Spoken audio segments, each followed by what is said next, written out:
Thank you and welcome everybody here, especially welcome to the panelists and the participation. In exactly 1 week, in July 7th, the European Parliament will vote on the ReFuel Aviation. ReFuel Aviation sets binding quotas for sustainable aviation fuel and a sub-quota for synthetic aviation fuels, namely eFuels. While the importance of eFuels is generally not in question, contrary to the road sector, there has been a lot of debate on how high the sub-quota of eFuels should be. So far, opinions from the European Parliament and the Commission and the Council range from 0.7% to 2.5% sub-quotas for eFuels in 2030 and between 28 and 65% eFuels in 2050. With the recent TRAN report, which was adopted this Monday, the leading committee already took a step in the right direction, proposing eFuels sub-quota of 2% in 2030, leading up to 50% in 2050, almost double of what the Commission and Council propose. The question is, what will be the plenary vote next week make out of it? Today, we are here to discuss these numbers. What is technically feasible, what is financially feasible, and what is environmentally needed. I'm very happy that the MEP Sharon Kaff, ReFuelEU Aviation Shadow Rapporteur in TRAN, is here and will tell us a little bit about it. Sharon Kaff is an Irish MEP from Dublin, Ireland, and a member of the Green Party. He is an architect and urban planner, and for many years lectured in urban design at the Dublin Institute of Technology. And before entering the European Parliament, Mr. Kaff held positions as city councillor on Dublin and as a member of the Irish Parliament. From 2010 to 2011, he was even a Minister of State for Sustainable Spatial and Transport Planning.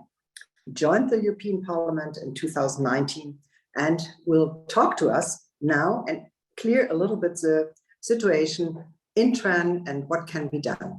Thank you very much for joining us, and you have the word. Thank you so much, and it is a real pleasure to be with you this afternoon. It has been confirmed that we will vote on the ReFuel Aviation proposal next week. I think this is a bit of a shame because it has been rushed through quite quickly in order to avoid, I think, a proper debate about some of the proposed changes. So it's important to have these debates here where we can at least discuss the issues at hand before the final vote. Obviously, I strongly believe eFuels are the future of aviation.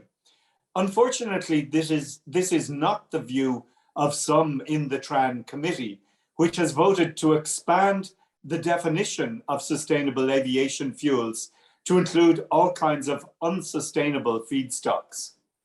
The Commission had struck a delicate compromise, excluding feedstocks that are unavailable because of limited supply or their use in other sectors, and because they have an enormous impact on land use and food supply. That is why Part A and Part B biofuels are the only eligible ones.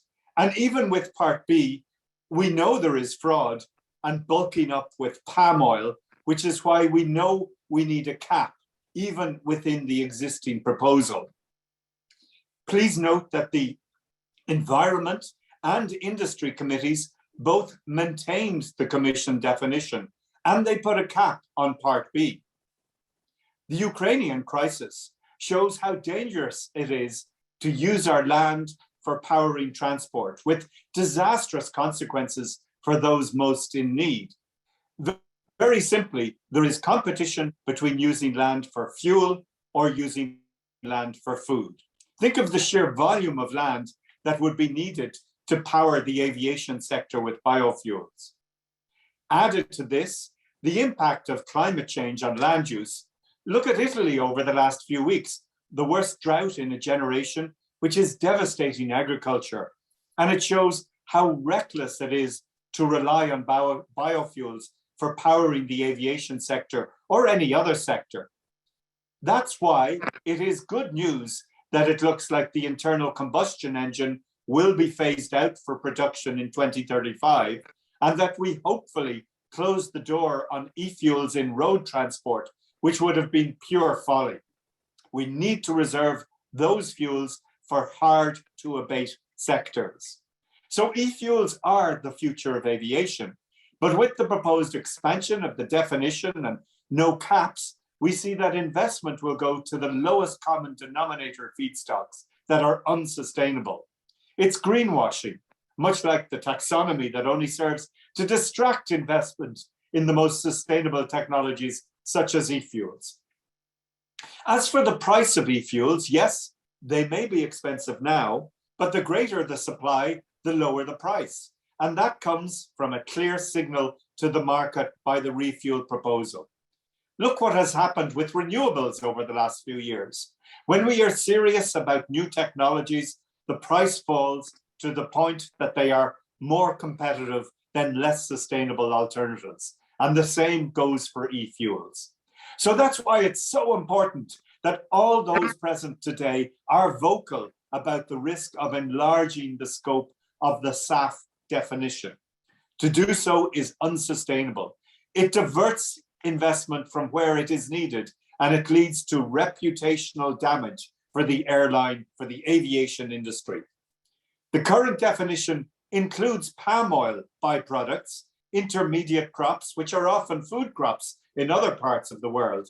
So we might have winter corn imported from Brazil to burn in plane engines. This goes against the very aim of the regulation to make aviation more sustainable. Cutting down forested land outside the European Union to plant crops for planes increases carbon emissions and exports the problem of climate change and biodiversity loss to other parts of the world and ultimately to future generations. So I'm in favor of higher e-fuel targets, and that is reflected in my amendments in committee and in plenary. Although in the initial years, I recognize that we need to temper our ambition. What is crucial is that we send the signal that e-fuels will progressively increase over time, and that we limit the scope of SAFs to Part A, some Part B, e-fuels, and ultimately hydrogen and electricity. I hope that you will play your part in being vocal on these points as we approach the vote next Thursday in Strasbourg. Unfortunately, due to a timetabling clash, I will have to leave shortly, but thank you for listening to me this afternoon. Thank you so much, and I wish you much success for the work, and I hope that the vote will be clear next week. Yeah. Thank you so much, and please get to your work. Thank you. Yeah, thank you very much also from my side, especially also to Monika Griefan, our speaker, who did, as always, the introduction to this event. My name is Ralph Diemer. I'm the Managing Director of the eFuel Alliance, and I have the pleasure to be your moderator for today. So before we go to this very distinguished panel we have actually here together today, I would like to bring on another member of the European Parliament, Mrs. Hildegard Bentele. She's a member of the ITRE and ENVI committee, a member of the EPP group in the European Parliament, coming originally from Berlin. And she was the EPP shadow rapporteur on ReFuelEU Aviation in the opinion-giving committee ITRE. Also, Mrs. Bentele is very busy, so she's not able to join us live, but she gave us a statement, and we would like to introduce this statement now and then go on to our panel debate.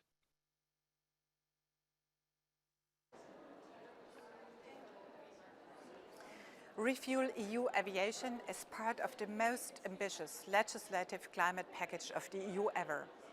And one of the main goals of my political group and myself is to shape the package in a way that it will decarbonize but not deindustrialize Europe. With regard to the ReFuelEU regulation, that means that I'm fighting for a globally competitive European aviation industry and for future-proof jobs in Europe. In this scenario, the development, production and deployment of eFuels will have to play an important role. There's a broad consensus that a blending mandate is the right way forward, but as always, opinions differ on how to define SAFs and on which targets are realistic. I personally believe that the path beyond 2035 must be subject to the planned review, when we will have an in-depth analysis of availabilities, capacities and impacts on costs, competitiveness and mobility. Having spoken to a lot of stakeholders with various backgrounds, I'm strongly convinced that eFuels are the future. I fully recognize the importance of bio-based fuels other than feed and food that will have to deliver the majority share of our SAF's targets until 2030 and continue to be a solid base from then onwards. But it will never be more than that, a solid base. After a month of negotiations, I'm happy to see that the final compromise of the Transport Committee embraces a sub-target for synthetic fuels, and I'm even more happy that the target of 0.04% in 2025 and 2% in 2030 echoes exactly the numbers I have suggested in the Industry Committee back in February. These targets are carried now by a broad majority of colleagues, and I hope that a similar broad majority for these targets will also be found in the Council, because we need to scale up investments and production as fast as possible. As EPP, we made a strong contribution to create the right regulatory framework. We have ensured a SAF allowance under ETS aviation. We have prepared the ground to ramp up the installation and import of renewable energy, and we have pushed for higher RFNBO targets.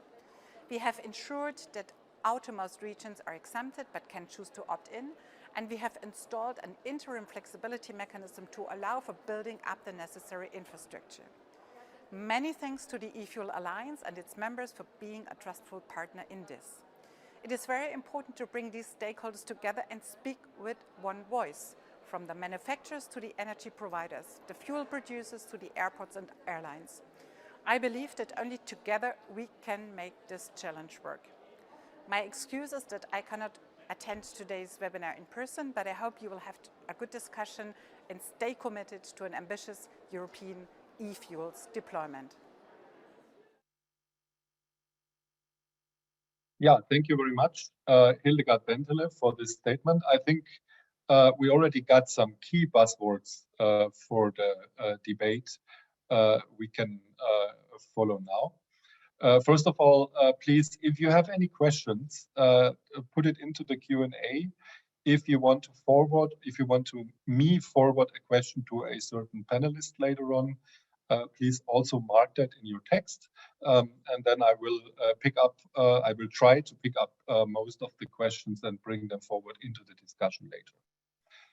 But first, let's dig deeper into the subject. Of course, since ReFuelEU Aviation is addressing the airline industry in the first place, they should, of course, bring forward their position in the first place.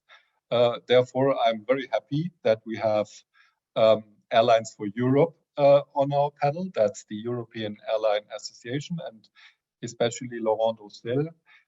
He is Senior Policy Director. I'm sorry, not advisor. You give advice as well, I assume, in the Association Airlines for Europe, dealing with sustainable dossiers. So the expert right for this file.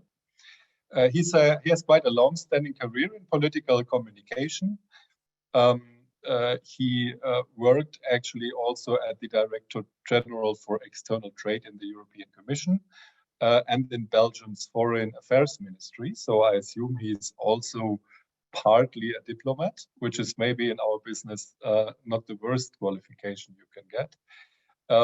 He studied at the London School of Economics, at the Université Catholique de Louvain, and at the Université de Granada. The last one actually I would like the most. I never made it to Granada. It's a very nice city. So it will be very interesting to hear the view of the airline industry on that file. And Laurent, please, you have the floor. Yeah, thank you, Ralph, for the introduction and for the kind words and for the opportunity to discuss the ReFuelEU aviation legislation at a very crunch time of the Fit for 55 package, and as Karen Cuff just mentioned earlier, just 7 days ahead of the vote of the plenary in Strasbourg. I would like, if possible, to share some thoughts and some slides on how the airlines are actually positioning themselves in the debate on sustainable aviation fuel. So if you allow me, I'm going to share my screen, and then maybe to share a couple of thoughts. And I'm going to try not to bore you with too many slides. So indeed, Airlines for Europe, we represent 75% of the European passenger market in Europe.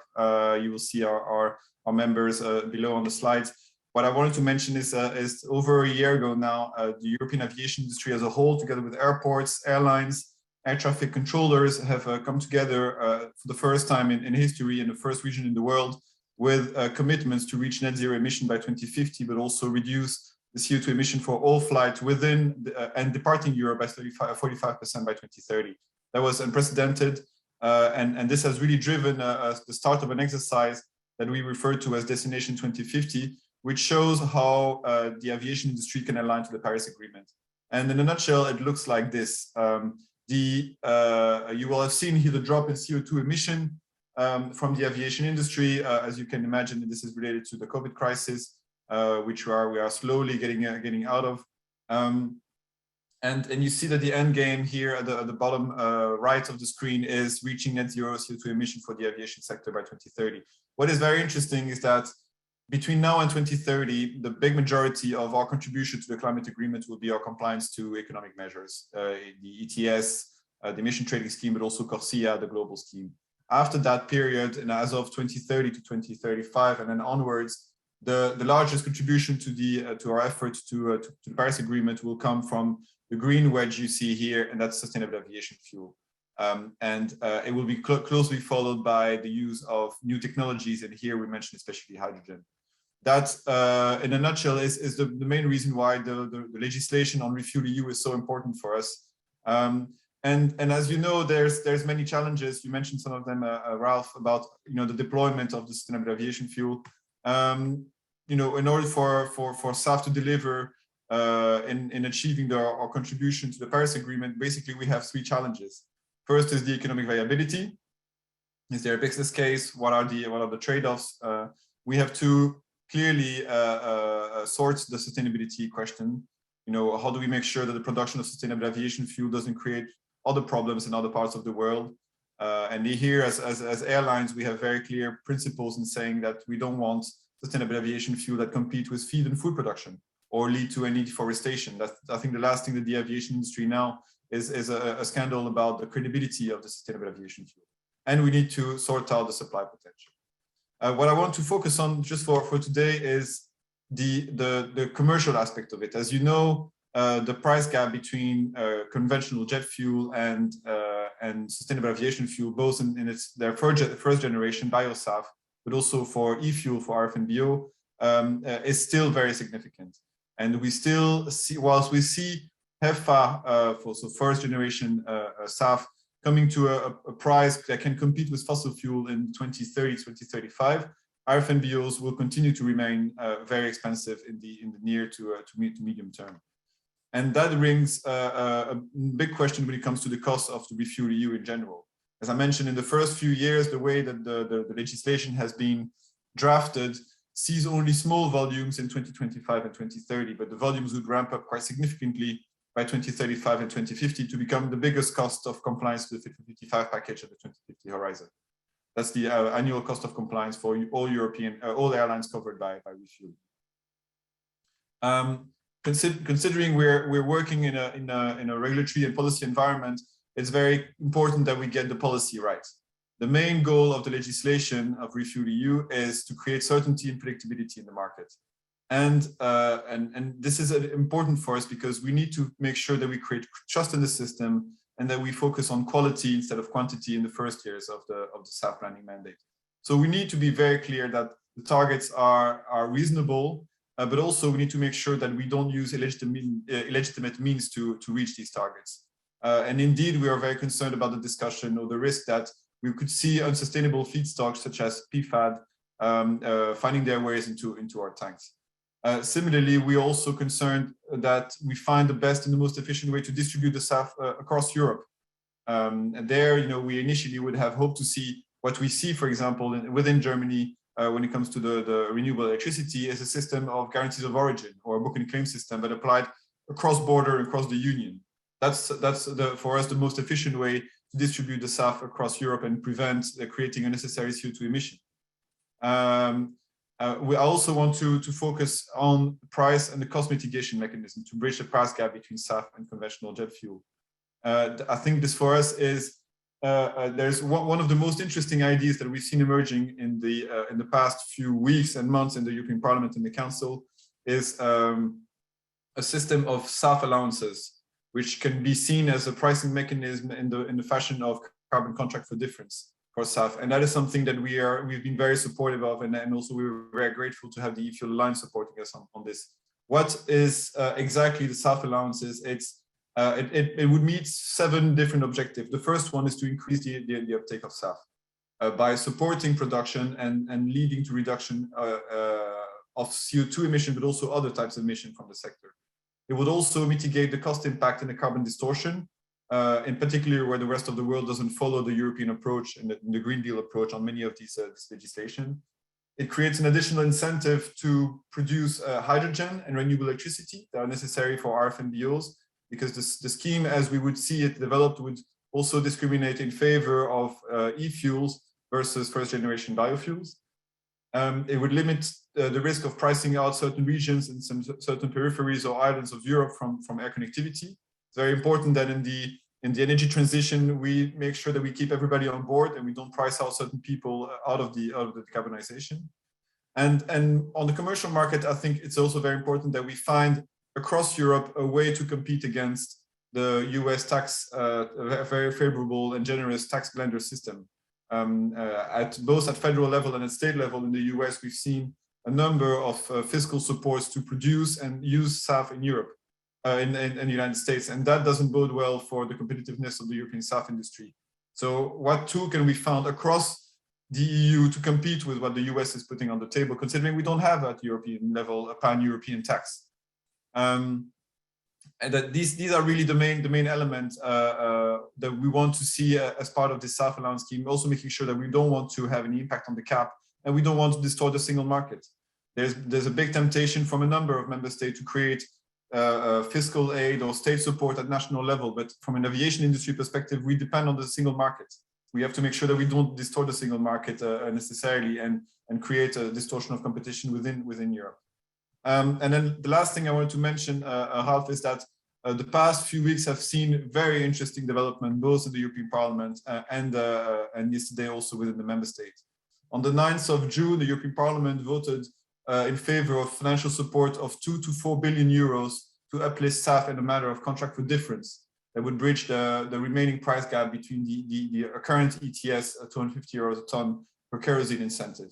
That's a very interesting and very innovative way to support and to subsidize SAF production and SAF use.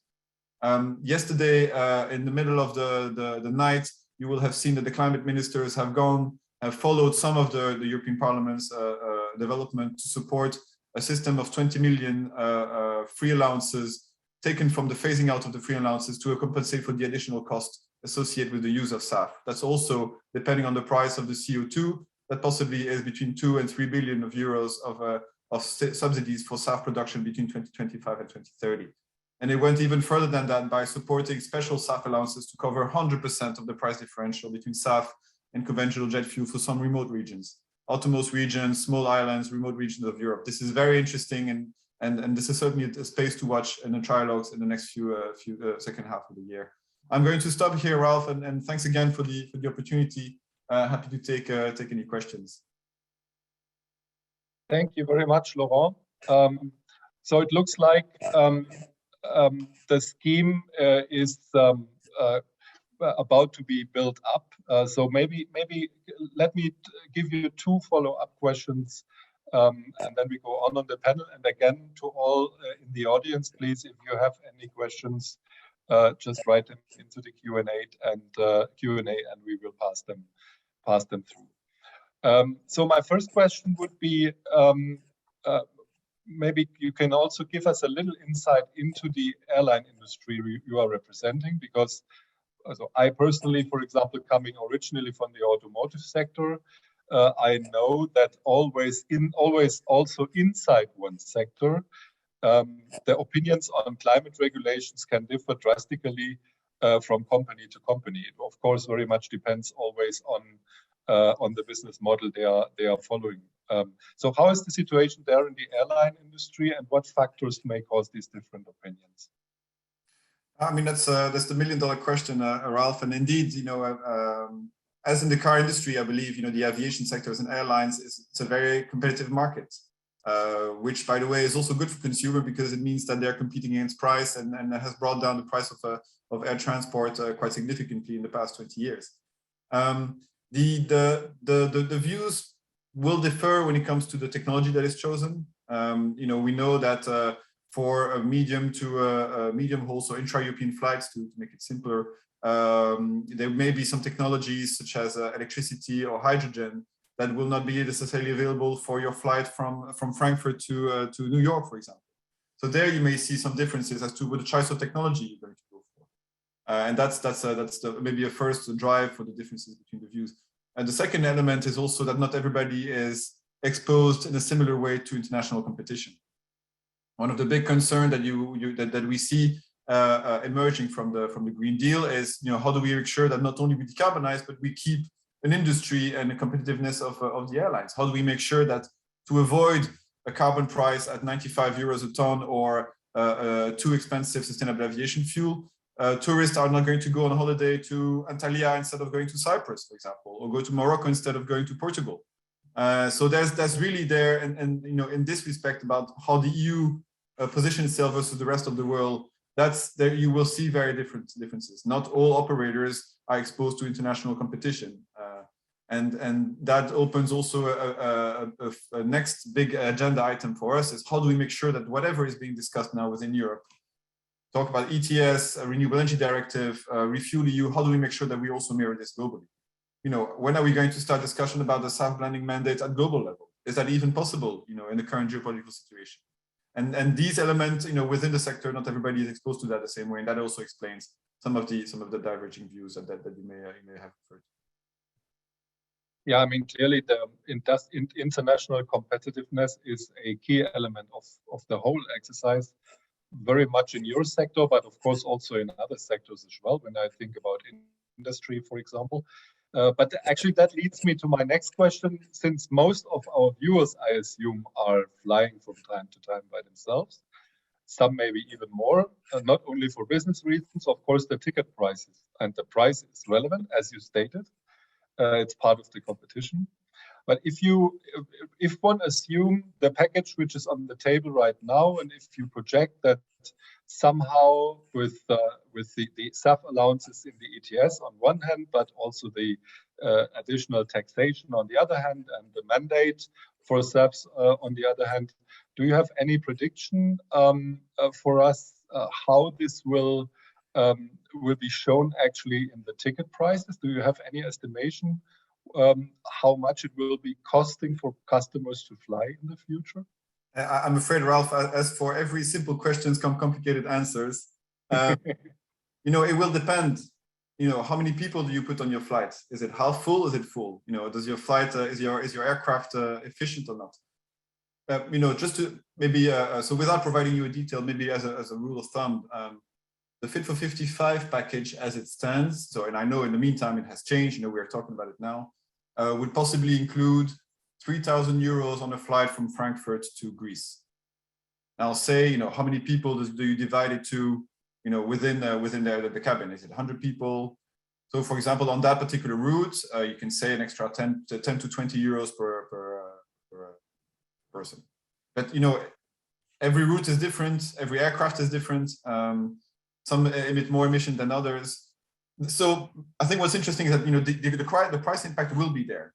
It's clear, and they will have an impact on whether people decide to fly. It will have an impact on, you know, a route that all of a sudden doesn't become competitive anymore, and that needs to be closed down. What is less clear is how much of that will actually be felt on the price of the ticket. In some situation, you will have a cost pass-through. You know, you will have directly, you know, an equation that says increase CO2 price or increase fuel price equals increased price of the ticket. But in some situation, the airline, because you have a freedom of pricing, will try to decide, well, on that particular route, I'm going to, you know, make a loss, because on another route, I make a gain.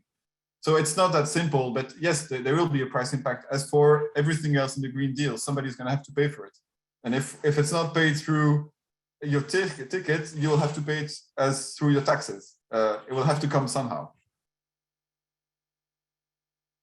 All right. So definitely everything is going to be more expensive. We should maybe get used to that. But at the end of the day, it also has to be more sustainable. I mean, that's also our goal, as you pointed out as well. Thank you very much so far, Laurent. I hope you stay with us a while, because I assume some more questions will come up later on our panel discussion. I mean, as you pointed out already, the eFuel Alliance is also very aware that competitiveness in the airline sector is very important to keep a competitive European airline industry. That is why we, for example, also went for the SAF allowances and lower tax rates in the proposed revision of the energy taxation. And we think that will help to compensate price difference as well to fossil fuels. For that reason, on the other hand, we also call for higher quotas. We think an eFuel quota of 2% in 2030, 14 in 2040, and 53 in 2050. That is approved with our members, who are, of course, are on the fuel producing side. Some of them will be on the panel right away, would be sufficient. Already we have some quotas implemented, like in Germany or Scandinavian countries. That will be now the interesting part, I think, to discuss with our panelists coming up now. We have that all these numbers compared also on a slide here, which you can follow. Our next speaker is Silke Bölz. She's from Transport and Environment. And first of all, I have to say congrats to Silke, because she's part of a world premiere, because today is the first event of the eFuel Alliance where a member or somebody from Transport and Environment is taking part. So very warm welcome from our side. Since we have some of our battles on several issues, especially concerning road transport, I think we are much more aligned when it comes to aviation. So thanks for being here. Silke is from Germany. She has a bachelor degree in environmental science and a master degree in global change management. So very well qualified for this subject, I would say. She worked in the German parliament, as I did, by the way, but I assume longer time away in my case. And she worked also in the German Federal Ministry for Environment. She worked on natural conservation, nuclear safety, and also in the European Commission. So national level and European level also here together. She is since October 2021 Aviation Policy Officer at Transport and Environment. Transport and Environment, of course, all of you know, the roof organization of the environmental NGOs in Europe. I think 53 of them are members, if I'm not mistaken, but you can correct me if it's wrong and give the right number. TNE also published a paper called Analysis of Green Jet Fuel Production in Europe, which was published earlier this month. And I assume that Silke will also refer to that in her statement now. And so with that, I give the floor to you, Silke. It's up to you now. Yes, thank you, Ralf, for having me. And as you said, I will also speak about the briefing, the study that we wrote, and here's the presentation. Thank you very much for putting it up. And yeah, on the 9th of June, we published this presentation. And I will walk you through, we published this briefing and I will walk you through this presentation and elaborate on the key findings of the briefing. So the briefing was on the e-kerosene production potential in Europe. And we analyzed the different companies that are available in Europe and produce e-kerosene as much as we know about them. So here you see a map with with the companies in Europe that are included in our briefing and in the analysis. And this map doesn't mean that it is complete, like there might be companies that we have not mapped here, but this also means that the numbers that we have in the briefing might be even higher. And companies that are not listed or projects that are upcoming, people can still contact us so that they will be listed as well. And you see there are a lot of companies spread over Europe. And a lot of companies are also in Germany and where I'm from.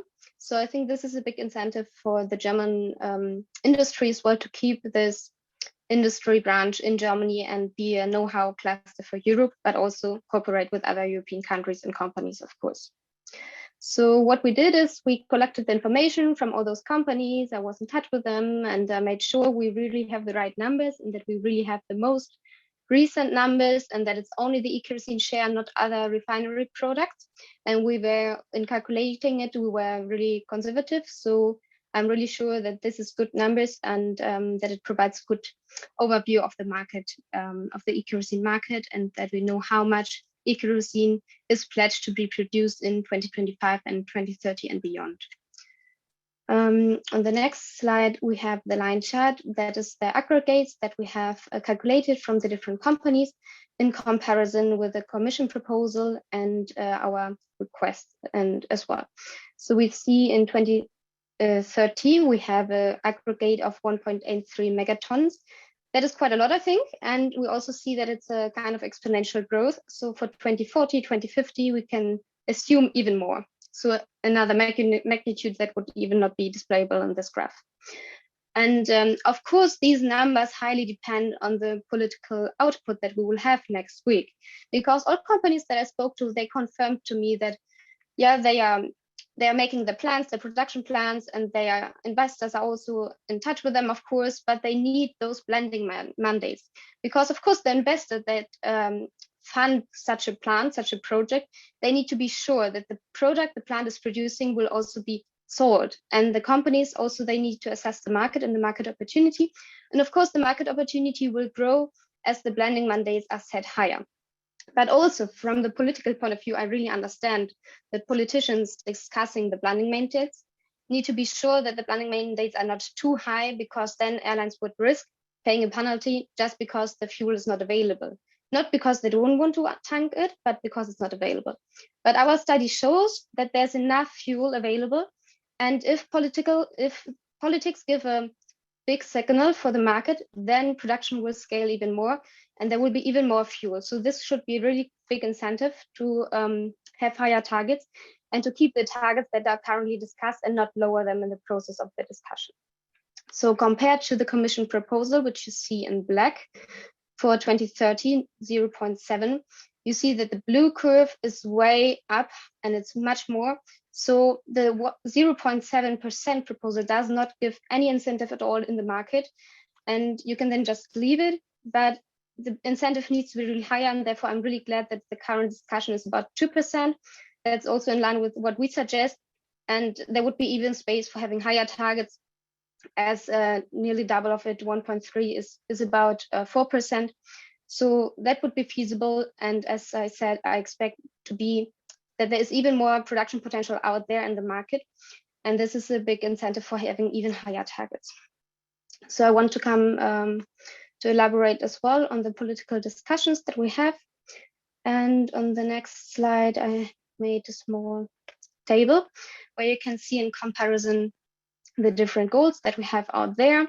You see in the first line, you see the Commission proposal. There's no target for 2025 and 0.7 for 2030.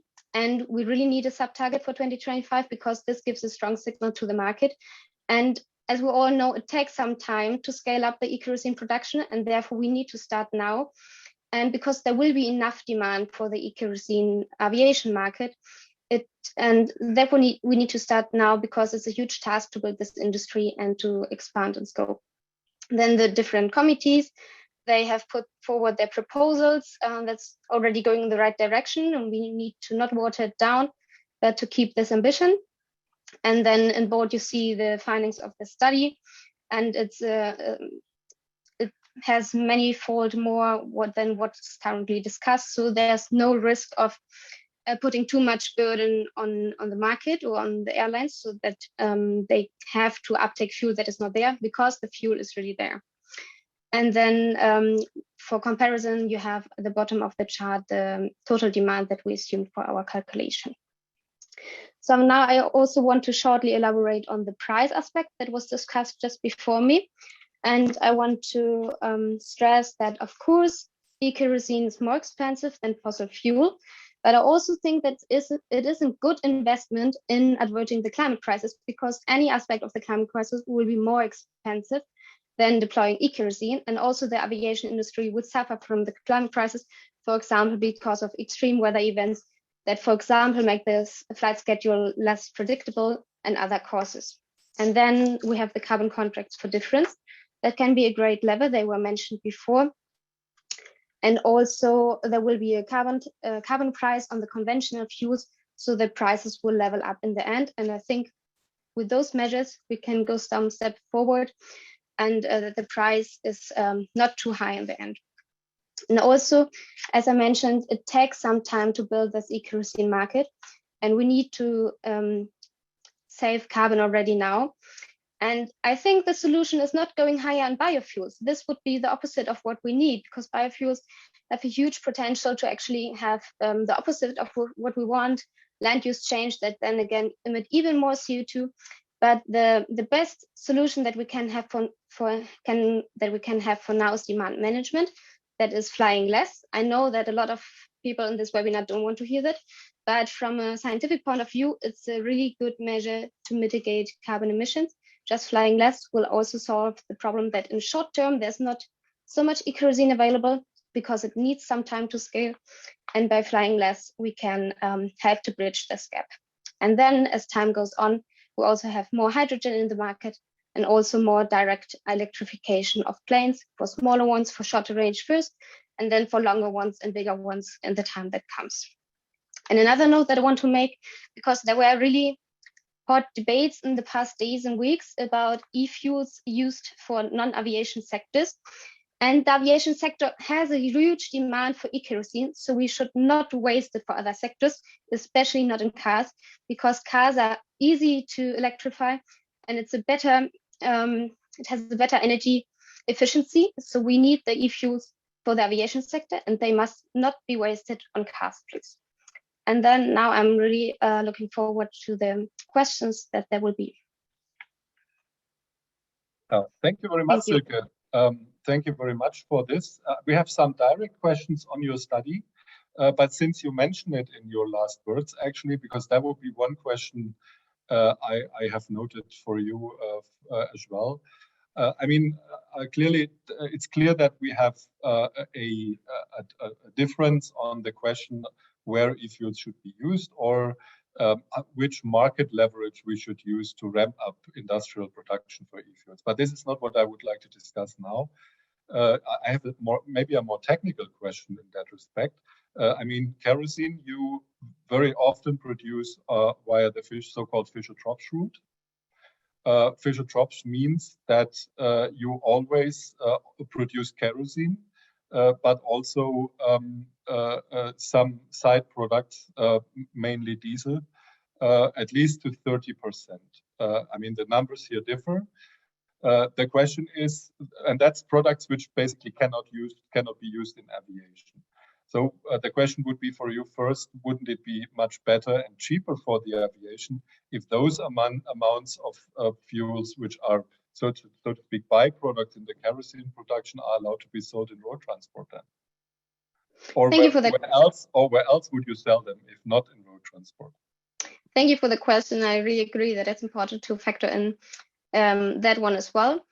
And when I spoke to the different refineries and e-kerosene producers, they said that a share of 60-40 or 70-30 is what is the technological state right now, but that they are optimistic that future research will optimize the process to, for example, 90% and 10% other byproducts.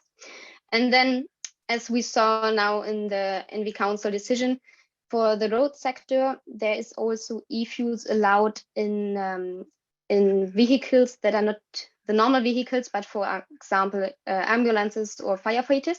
And for those ones, we can use the eFuels, the e-diesel, for example. So there is some demand for e-diesel in cars, but it's reserved to those ones that have, for example, security aspects as ambulances would have. And for them, of course, it's really important to have a functioning propulsion system. And then I think it's good for them to use.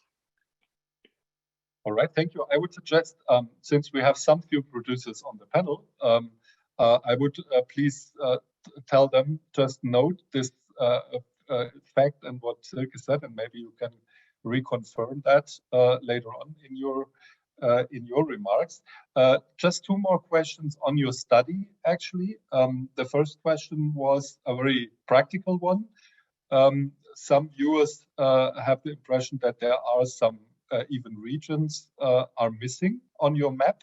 So the question was, how can companies add information to this map? So fuel producers, for example, is that possible? Yeah, of course. It's really great that you spotted projects that are not on the list yet. And I really invite you to contact me via email and send to me the names and the contact details of those projects so that we can include them in the next version of this briefing. I can also put my contact details in the chat or my email address, and then people can contact me. That would be great. Thank you very much. And it can be we can also provide with your contacts to the to people who want to put something forward. And the second question, more about the stages where the projects are in. You are mentioning. So the question is, have you estimated which share of the estimated production volumes come from projects with final investment decision made already? Yes, we have in the briefing, we have analyzed 22 companies. And in the aggregate numbers, we have included 80 of them, because for them it was more or less sure after confirmation from the company itself that the production outlook is feasible. And the remaining 4 companies, like 4 from 22 companies, they still had funding confirmation pending, so we did not include them in the aggregate numbers. All right, thank you very much. Thank you very much so far. I would suggest we go on with the panel, but of course there is more space for more questions later on, and maybe also to come back to some of your subjects after the next panelist spoke. Our next panelist would be now, so to speak, the science. Dr. Martin Adler. He is senior researcher at SEO Amsterdam Economics. That's an independent economic research agency based in the Netherlands. He has a PhD in transport and urban economics from the Vrije Universiteit Amsterdam. He's an expert in transport and urban economics and specializes in calculations of optimal investments in infrastructure and services, as well as the calculation of external costs and abatement strategies. I think that's exactly what we are looking for now, because of course it's all about investments, especially on the side of the e-fuel producers, and then of course it's about costs and scale effects. So it would be very interesting, Martin, to hear your insight here. Before you joined as EO, Martin worked as a researcher and expert advisor, partly in the private sector, but also in the European Parliament, the Federal Statistical Office in Switzerland, and the Dutch Interior Ministry. And in addition to that, the South Korean Ministry of Transportation. So it sounds like a global experience, and we are very keen on your insights now. Martin, you have the floor. Thank you, Ralph, for this warm welcome, and especially for introducing me as like the person who brings in the science. That's a novum and very, very heartfelt. hello, everyone. I'm going to be glad to show you the results of one of our latest studies. Maybe if you can put it up. Thank you very much. So we, on behest of Air France, KLM, Lufthansa, ADP Group, and Schiphol Airport, have conducted this study, which was published, I think, 2 months ago. It concerns the aviation Fit for 55 proposals, which are part of the Green Deal for the European Union. And practically in this independent study, which we conducted together with the Dutch Aerospace and Aviation Department, NLR, we researched what are those effects of Fit for 55 on ticket prices, demand, and carbon leakage. If you could put the next slide up, that would be great. There we go. So how do we see this, and what parts do we incorporate in Fit for 55? The part which is here the most pressing is, of course, the SAF blending mandate as part of the ReFuelEU, but Fit for 55 also contains the EU ETS, or emission trading system, and the energy tax directive, next to a couple of other proposals which are closely linked to them, such, for example, the no tankering regulation. What you see here is that we're taking all of those proposals together, and so I'm going to be able to show you what happens in terms of economics when these are like practically taken combined. We use those assumptions on those proposals, which are from July 2021, from the Commission in July 2021, and have been since partially updated, but still not correctly invalidate our results.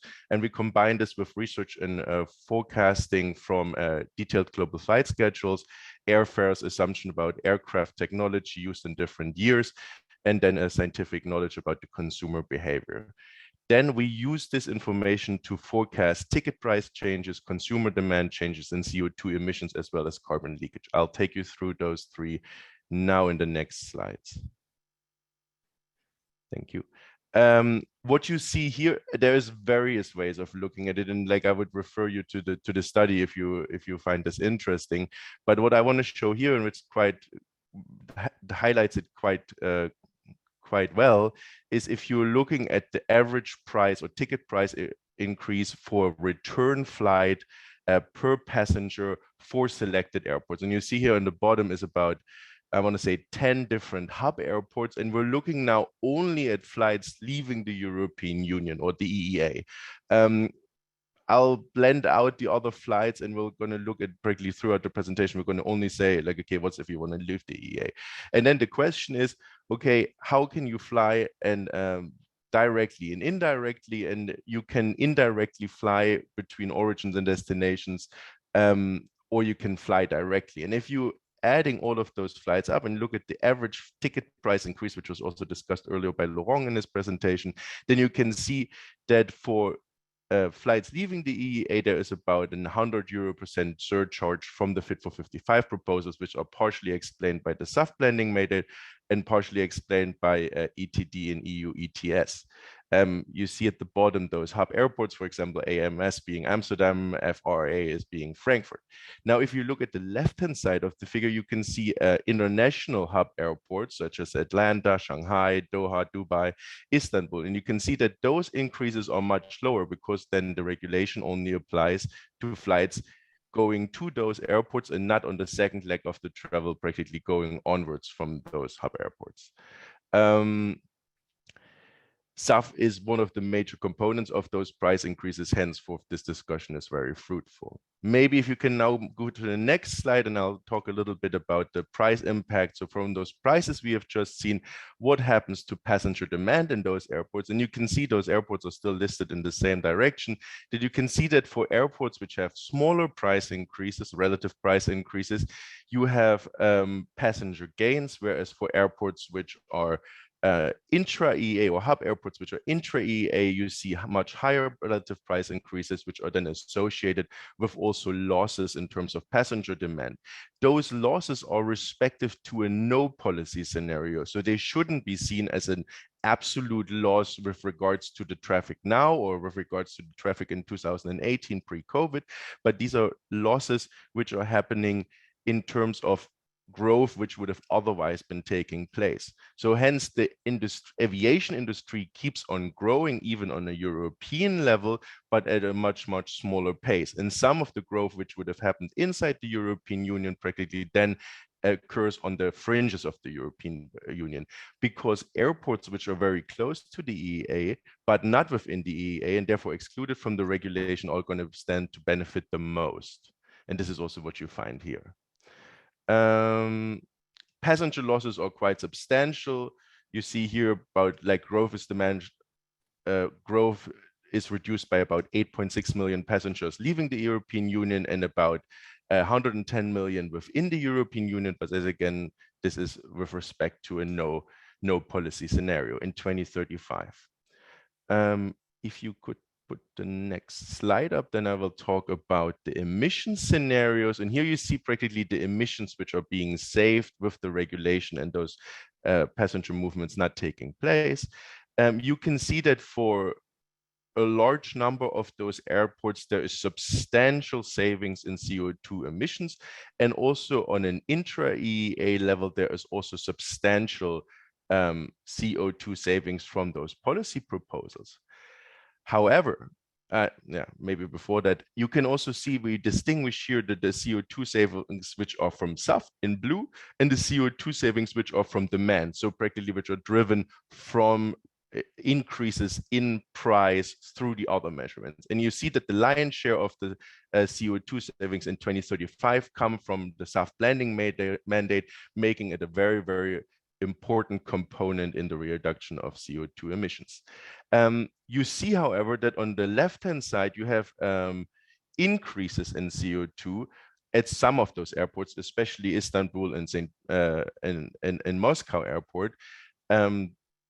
You can then deduce that practically due to the shift in transport to travel, which happens to the airports outside of the EEA, you have carbon leakage. So that CO2 emissions, which would have otherwise been taking place inside the European Union, get through the policy moved to areas outside. This is clearly a study which predated the Ukraine-Russia conflict, and therefore these changes are not taken into account, would, however, not substantially change any of the results. One result being that under the current policy scheme which is being proposed, there is at least 6% of total CO2 emissions being leaked to countries outside of the European Union. This can be much more on certain specific routes, such for example, Hamburg-Bangkok or Nice-Incheon, where we found that carbon leakages from between 35 to 46%, so that there is probably room for adjustments in policy towards reducing those carbon leakages. If you could go to the next slide, that would be fantastic.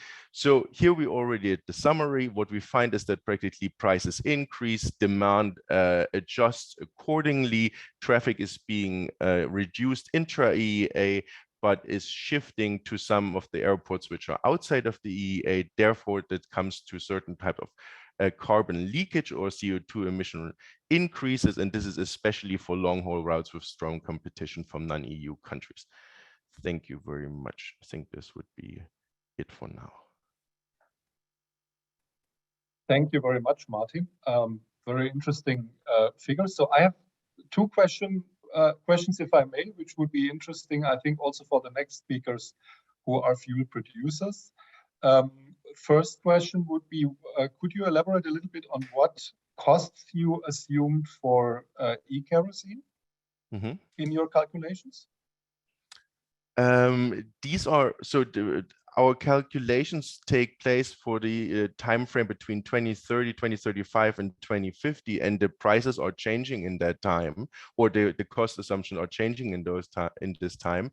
And we rely there on academic literature and cost forecasts by some of the main producers. If I remember correctly, the most expensive type of eFuels were around 3,000 euros per ton starting in 2030 and might be reduced to 2,700 euros, but I would have to consult practically the appendix of our study. That's what I remember, and that would practically mean that there's a premium of about 2,000 euros on the ton of kerosene. Okay, thank you very much. So again, our next two speakers should note these figures and maybe confirm them or tell us something about it, because I think that's, of course, very interesting, the price forecast they have since they are producing those fuels. The second question would be now, I mean, I think everybody understands the competition issue and also the carbon leakage issue, because the climate, it doesn't help the climate if we just move CO2 emissions from inside Europe to outside Europe. So even on a climate perspective, this cannot be the solution there. Now you said on the current framework, which the Commission proposed, we would face this problem.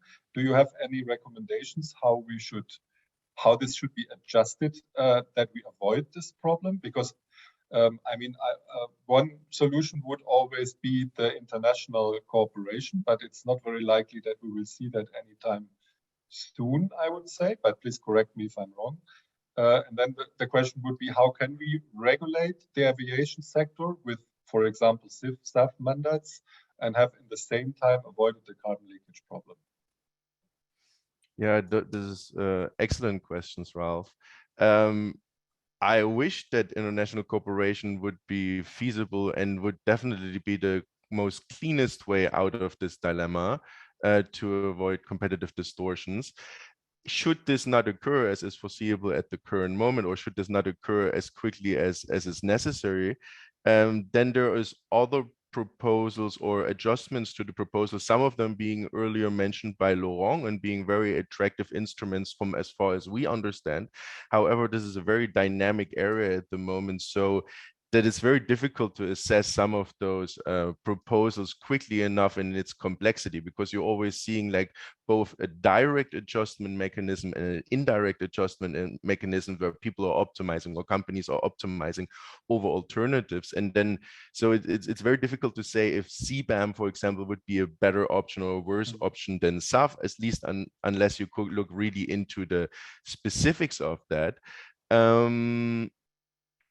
Higher SAF uptake as it is being recommended right now, or practically some sort of compensation mechanism for taking higher SAF, is very attractive from an economic perspective, as you saw, and from an efficiency perspective, since SAF has such a since SAF has much lower emissions than, for example, compensating through economic measures, through demand reduction. So I think from that perspective, it's very good, but I'm not the expert on speaking if there is going to be enough supply. From what Silke was saying earlier, there is going to be enough supply. I'm wondering also that moving out of 2030 into 2035, when we're seeing a much higher blending mandate, if these kind of numbers then can be supported on such a short notice from the industry. And that really then also practically has a repercussions towards the consumers, which are going to be paying this in through higher prices. So those are open questions still, which it's hard to answer immediately. There is, however, as you saw, also competitive distortions, and then there is cross-sectoral practically competition on those fuels. This was mentioned various times today already, and this seem also going to continue putting pressure on SAF prices. Yeah. All right, great. Thank you very much for this insight. I think this last question also answered the question from Mr. Hager, because he had a similar question to you. I would suggest we go on now to our fuel producers, because of course they have to be a part of this whole exercise, a very important part there. We start with Infinium, which is one of our younger members in the eFuel Alliance, which we are very proud of, since Infinium is also the first member in the eFuel Alliance from the United States of America, of course, except ExxonMobil, I shouldn't forget. We have here David Saziski. Welcome. I don't know if you are in California right now. I am, yes, I am. It's a little early, but all good. So I would say a very good morning then. Nice to have you. David earned a PhD in chemistry from the University of California in Berkeley, and a BS in chemistry with honors from the University of Michigan. He's a government affairs and business development executive with over 20 years of experience. So was always working in the touching point, so to speak, between business and governments, which is of course very important here in this field we are talking about. Since April 2021, he's vice president of Infinium and deals with governmental affairs and public policy at Infinium Holdings, as I said, a US-based company in California. Infinium offers an electrofuel solution to decarbonize the transportation sector using today's infrastructure. Infinium's electrofuels are a net zero carbon alternative to existing liquid fuels that can immediately drop in and be used in plane, ship, and truck fleets. So that was the short advertisement block here. And I would like to hand over to you, David, and maybe you also can reflect a little bit on what we heard before on potential amounts and prices, especially in the aviation sector. David, please. Great. Well, thank you very much, Ralph. And again, thank you to the eFuel Alliance for putting on this event. I really look forward to sharing a perspective as a supplier of electrofuel technology solutions and as a developer of electrofuel production. Infinium is actively developing projects globally with projects in the EU and in the Americas. On the next slide, I just wanted to give a quick primer just with respect to what eFuels are and how it intersects with Infinium's work. eFuels are an emerging class of synthetic transportation fuels produced from two principal feedstocks, water and carbon dioxide, and those are combined together with renewable electricity. They're very well suited to address challenges we see associated with transportation sectors that are really hard to decarbonize via electrification. This includes applications such as airplanes, heavy and medium duty trucks, and marine vessels. These sectors really benefit from the high energy content of a liquid fuel, and then correspondingly have trillions of dollars invested in infrastructure that make it really cost prohibitive to change and switch out. Now, on the right side of the slide here, I show Infinium's product slate from our process. We produce an e-kerosene or SAF fuel that can meet ASTM specification and be used in engine aircrafts. We also make an e-diesel that can be tuned and configured for ASTM or EIN specifications for on-road applications, or configured in marine fuel applications. And then finally, an e-naphtha is produced, and that can be directed towards applications as a premium blend stock in the gasoline fuel pool, or used in the production of green chemicals, or as a precursor to green plastics. At a whole, all these products, all these e-fuels are chemically indistinguishable from their petroleum-derived counterparts, and they're fully drop-in compatible with today's existing infrastructures. I do want to point out, I know we talk a lot about the benefits of e-fuels and their reductions around the greenhouse gas footprints, but there's also other positive attributes that come with e-fuels. They're cleaner burning fuels and they're higher quality. You know, to give you kind of a sense, if you look at SAF fuels, for example, eSAFs, e-fuels, SAF fuels contain no sulfur, which leads to reductions in SOx emissions when they're burned in an engine. And you also see studies by NASA and others, which show reduced formation of soot particles and less contrails associated with these types of synthetic fuels. Thus, you can really derive benefits from both an air emissions perspective, but also from an air quality basis as well. And on the next slide, I wanted to provide a brief overview, snapshot of Infinium's electrofuel production process. First, if you look at the feedstock side on the left, green hydrogen is produced by the electrolysis of water using renewable electricity, and carbon dioxide is sourced from capture of anthropogenic emissions from industrial processes such as steel, ammonia, ethanol, natural gas processing, etc. In the future, we see a role for direct air capture of CO2 from the atmosphere, once scale and price of the technology is fully realized. Next, chemistry is done on these two feedstocks. The first step is a proprietary reactor to make syngas, which is a mixture of carbon monoxide and hydrogen. And then in a second step, the syngas is directly converted into a liquid fuel using Infinium's proprietary catalyst, which is an advanced derivative of the Fischer-Tropsch synthesis. And for those scientists on the call today, this liquid production process is unique in that it avoids the production of long-chain hydrocarbon waxes and the need to do costly hydrocracking and refining that occurs in traditional Fischer-Tropsch synthesis to produce the finished fuel products there.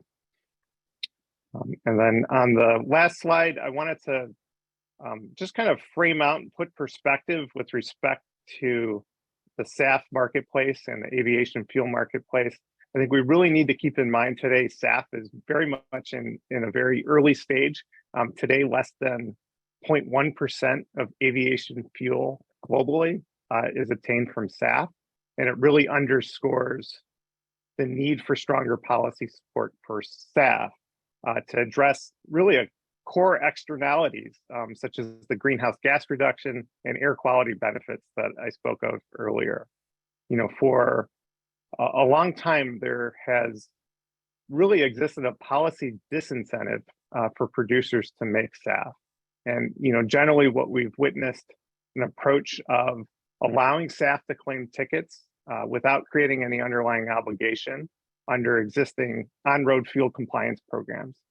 We see that in California under California LCFS program.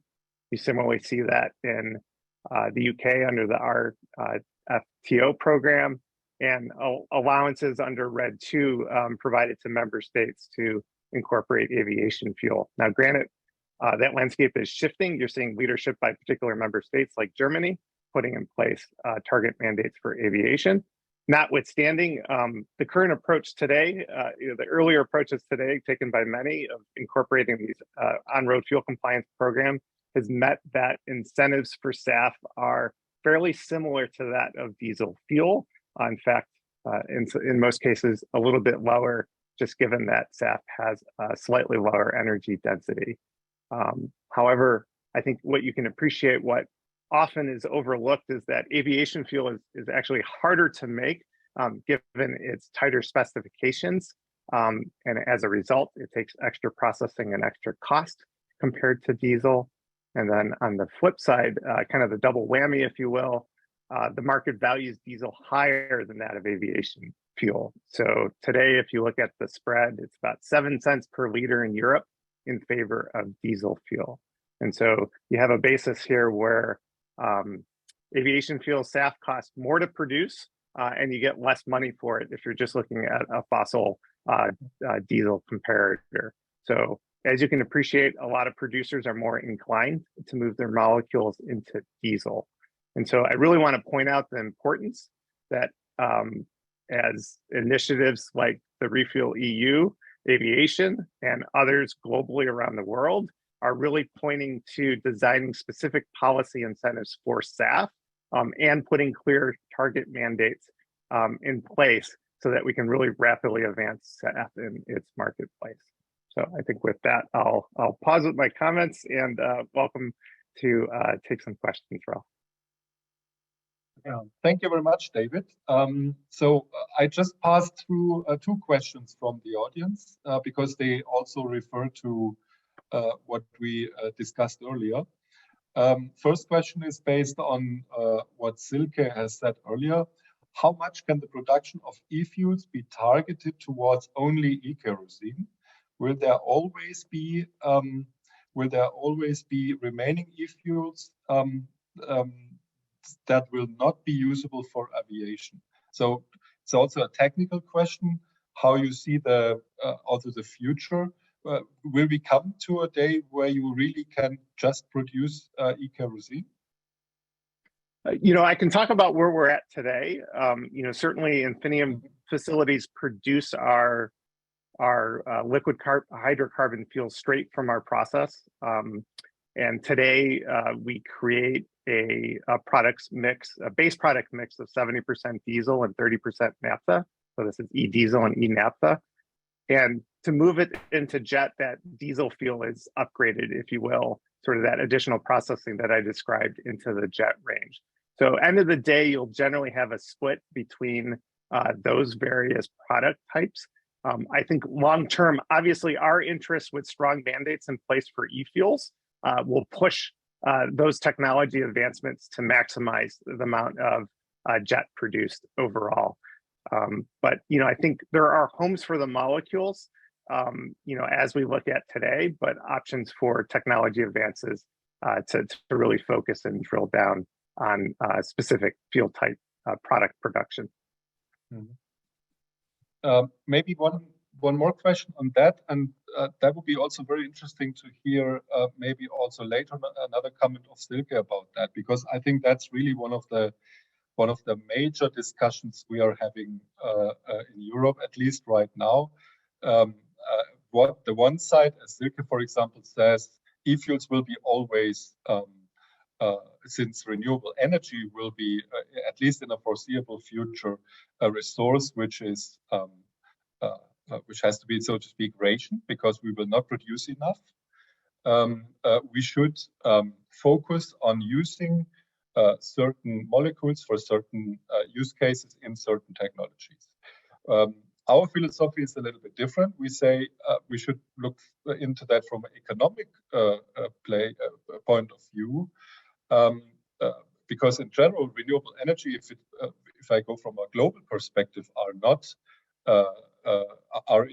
are at least endless. You just need to earn it, so to speak, to harvest it. Since this is the case, then shouldn't we use any economically feasible anchor to ramp up the production of eFuels? Or the other way around, do you understand the philosophy of transport and environment here? Or how would you comment on that, also from an American perspective? Yeah, you know, again, we take at Infinium here, we got a very global perspective as we look towards e-fuel production, both, you know, be it in the European Union and elsewhere in the world. You know, it's important to think about that these products that we're producing are very fungible, and they're very easy ability to use existing infrastructure to otherwise transport them. The important part here is the production of eFuels is here, and its opportunities to touch many parts of the transportation sector, given these products, you know, be it from a gasoline perspective, be it from a diesel cut, be it from an aviation fuel cut. And in that process, you can make very meaningful gains, very substantial gains in carbon reductions across those various transportation sectors that make use of those fuels. And the key part is you can do this in very near-term opportunities and recognize those gains otherwise today. And so obviously, I think from Infinium's perspective and just globally from the eFuels industry perspective, why prevent ourselves from making those readily obtainable gains within our carbon footprint and climate footprint, because they can be realized and delivered. All right, thank you very much. I would suggest we come back to this subject later, and I would love to bring in Silke later on again. But first, I would like to bring in Samuel Maubon from Neste, which is also a fuel producer, one of the founding members actually of the eFuel Alliance, and also very interesting because Neste is a company which produces a lot of biofuels right now. We had some talk about biofuels before, so it would be very interesting to hear some of the perspective of Neste in that respect. So we have Samuel Maubon, as I said. He's head of EU affairs at Neste. He's working in this area, governmental affairs, since 17 years, mainly in Brussels, across different industries. But his focus mostly was on energy, climate, and transport policy. He joined Neste in April 2021. Before that, he was the general manager at the trade association Liquid Gas Europe. Personally, he holds an executive master in management from the Brussels Solvay Business School and a master in European studies from the University of Aalborg in Denmark. Welcome on our event, Samuel, and the floor is yours. Just one last remark. There are two very interesting questions in the chat from Matteo and Emily. I haven't forgotten them. I will bring up them later because they are, I think, about two very interesting other issues we didn't tackle yet. But first, Samuel, please. Thank you. Thanks, Ralph, for the nice introduction. Maybe a little disclaimer before I start. I do happen to have COVID. I tested positive a couple of days ago. I'm still kind of okay-ish, but I hope my voice will stay with me until the end of the session. And also, another disclaimer, I am the lucky father of 3 children, and today happens to be the first day of the public holidays here in Belgium. So my 3 kids are running around in the house. So if you do hear some background noise, then you know why. I think then, okay, yeah, thank you very much for putting up the slides. Let's go ahead then. I wanted to start with, just literally a few words about Neste. I mean, really quickly, not just about, self-promotion, always welcome, obviously, but I do think that these things are also important to set the scene, for what I will say later. 3 things stand out when it comes to introducing Neste. First, we are a Finnish refiner whose growth strategy now is entirely geared towards renewable fuels. Right now, we are the largest global producer of renewable diesel, so-called HVO, diesel and SAF. So we know relatively well that market. Secondly, our feedstock base is now primarily composed of Western residues. So 92%, that's a Western residue composition of the feedstock for last year. And very importantly, that also feeds into the whole discussion. We invest massively right now in ramping up our production capacity. Now, let's look at the SAF market as we see it. Next slide, please. So SAF is not a monolithic market. It's not a monolithic instrument or product. It is composed of different types, and that's very important to understand this. So the light green part that you have at the bottom, that's our core business. That's what Neste produces today in terms of SAF. So right now we have a current capacity of 100,000 tons. That makes us the largest global producer. Still very modest volumes, let's be clear about it. The kerosene consumption in the scope of ReFuel Aviation is 50 million tons. So I think that gives you an idea of the scale of the issue. But we are wrapping up really quickly. I mean, you can see the figures down here. We already have 2 rounds of investment decisions that were made, increasing the production capacity up to 2.2 million tons in 2026. These volumes are based on the so-called HEFA. So that's, as said in the brackets, waste and residue oils and fats as raw materials. Very important to understand 2 things here. First of all, a lot of this HEFA material is not necessarily included in the Annex 9 of the RED. They are still waste and residues, but they're not in Annex 9. That's very important. And also to make sure we get this out of the way straight to avoid any unnecessary controversy and confusion. Neste does not use palm oil, nor palm oil acid distillates in their SAF production. It's other waste and residues that we use. Now moving on to the dark green part that you have, the second bar here. So we see this ramping up, in the medium term. So this more or less, consists predominantly of, so-called Annex 9A type of material.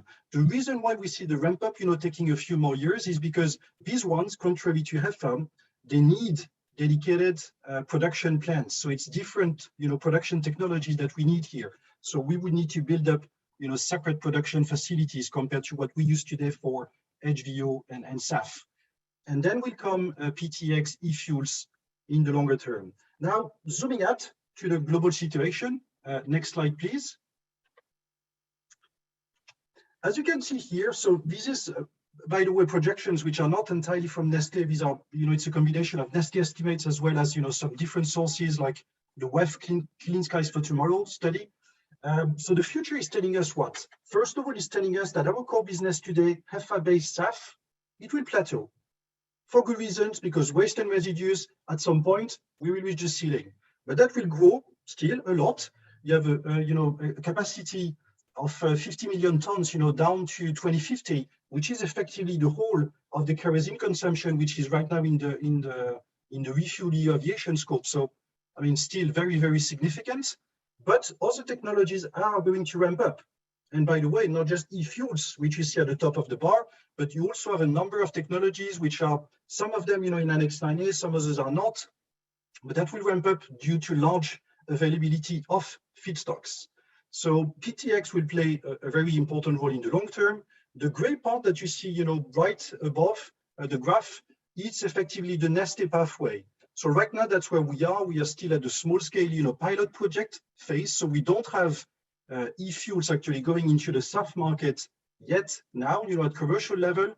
But we already have some pretty interesting projects, which I can maybe detail a bit later on.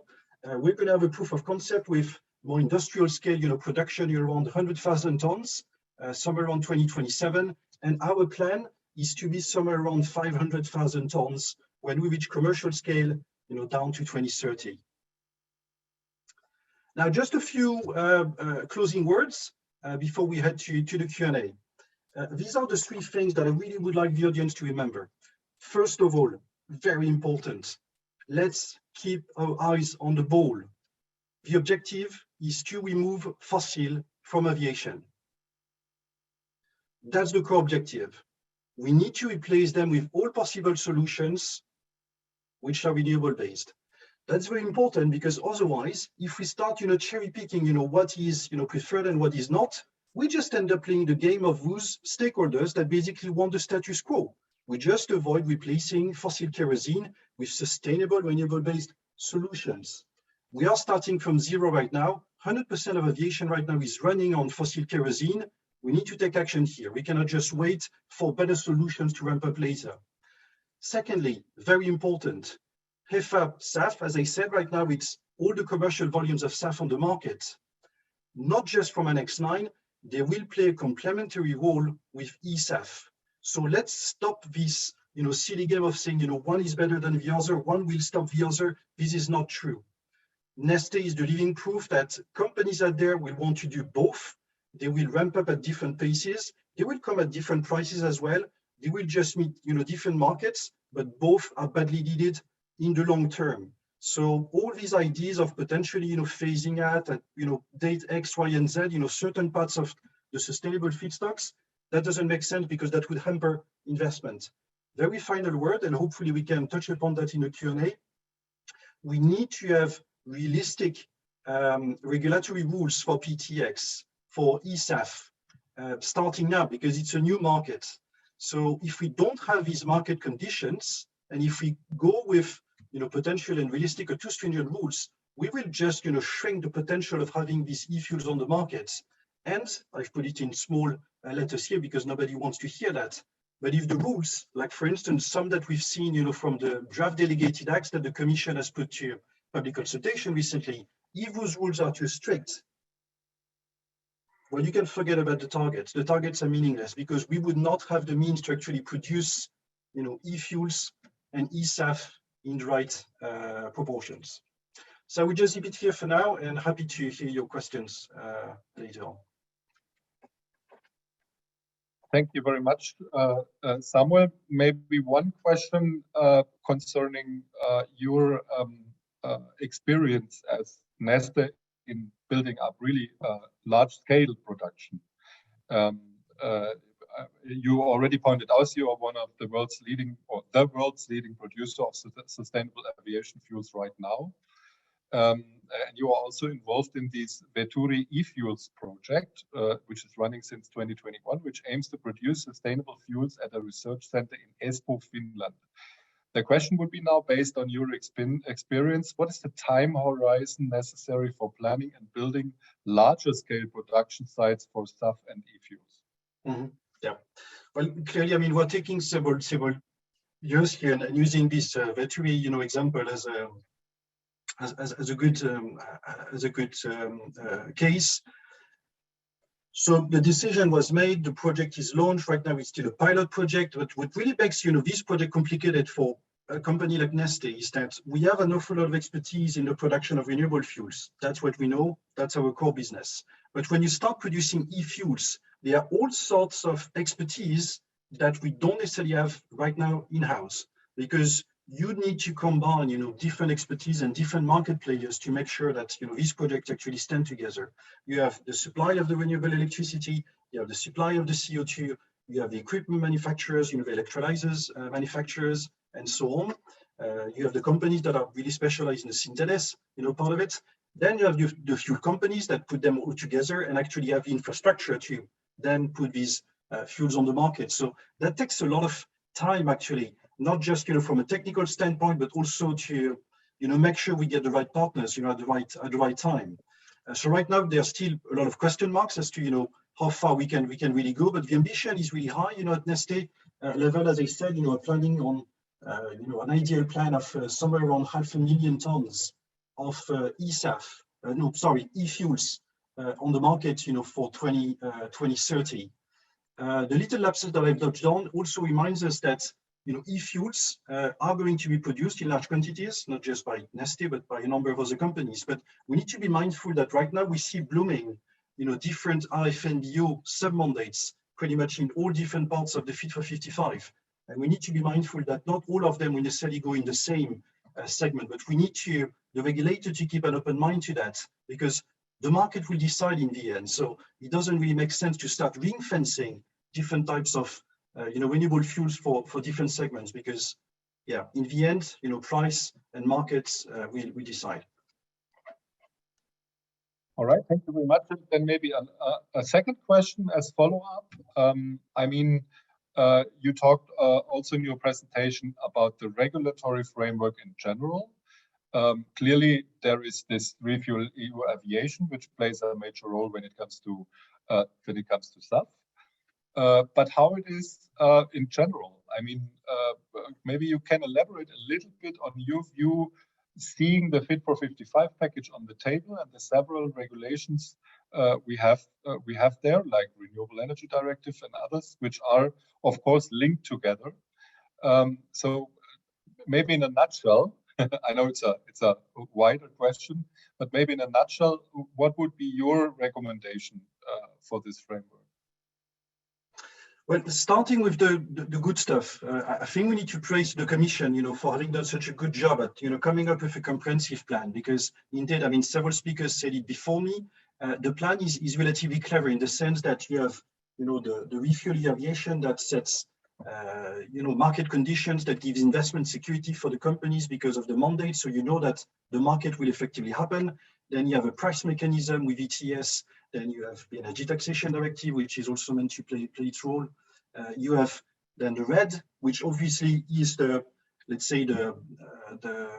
mother regulation of ReFuel Aviation in the sense, in the ReFuelEU Aviation, in the sense that it does define normally what is a sustainable biofuel. So we keep hearing, from certain stakeholders, biofuels are not welcome because they're not sustainable. But I guess most of these comments are actually down to confusion, because people don't realize that you have an awful lot of different sorts of biofuels. So you need to be a lot more specific, because starting discriminating against, different types, doesn't really help, with investment. And right now, as I said, what we're talking about is effectively a regulatory framework that needs to be fully harmonized, and that also recognize the fact that what we are talking about here, and maybe, linking back to the discussion with the two MEPs at the beginning, and Mr. Caff in particular, was commenting about the TRAN report on the SAF definition. Again, I think there is a bit of confusion here, because the TRAN report effectively says that right now palm oil cannot be eligible, and PFAD neither. So I think we need to stop spreading confusion as to whether or not unsustainable biofuels are included, because right now the TRAN compromise was good, and we hope that it will go further in plenary. We're still very concerned about some parts of it, and in particular, this phase out date, for the material outside the next 9 for 2035, because that's effectively an investment killer. Companies like ours, right now, we are talking about several rounds of investments. The last one we just announced a few days ago, we have just decided to invest 1.9 billion euros in an extension of a Rotterdam biorefinery. Not all of that will go into SAF, but a big chunk will. The problem is that right now we need to have investment security to make sure that these kind of big scale investments, they don't get stranded in a few years from now. And that's why this kind of idea that having a phase out at some point for some material, 2035 is being suggested. That's pretty bad, because these kind of investments, they need long-term perspectives. We cannot just make that kind of bets with this idea that just a few years later, whenever RED will be revised, or whenever some regulations may be changed, that some material may just all of a sudden disappear from the market. That's not the right way to start from scratch a market like SAF, which is, as I said, starting from zero right now. All right, thank you very much. I don't know, Silke, do you want to come in on that maybe with some remarks? Yes, thank you for giving me the opportunity to speak on that. And I think we should always go with the best solution and not with the second best solution. And I think advanced biofuels from Annex 9, Part A and B can play a crucial part as long as they are kept. And I know that by definition, our opinions on that are a bit different, and that's okay, I guess. And we can elaborate on the disadvantages and advantages of the different approaches. And I think good regulation is key on that as well, to guarantee that Annex 9 Part A and B fuels or components used are also actually the resources that are defined in the Annex 9, and it's not other resources. And I think good regulation and good controls can guarantee that, to keep the good reputation of the industry, and to also make sure that it's actually really sustainable fuels. And then I think it can be a bridging technology that is important. And not only bridging, but also in the future until 2050 can play its part, can contribute its part and play its role, but not in bigger quantities, only in limited quantities. And with that, it's a good contribution. And because we all know that renewable electricity is a limited resource, and that's kind of the bottleneck to e-kerosene production right now.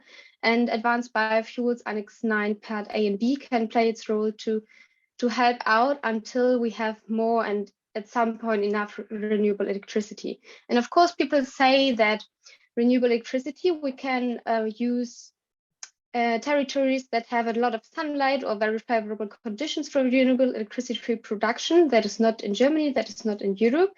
There are plans, there are talks, there are agreements on that already. But I think also that we should have some renewable electricity production also in Europe, also in Germany, for my case, because I'm German. I have an interest in that, because that's important for energy sovereignty as well. As we see it these days, I think we should not only go in the approach having corporations that are international, that's a good component, but we should not only focus on that. And let us all together advocate for more and faster renewable electricity production and advancement on European territory, because I think that's really the bottleneck for e-fuels in all the sectors. And of course, it needs to be renewable and also additional, because we cannot just lower the greenness of the current share in the electricity mix. I think that's my contribution to that question. Thank you very much, Silke.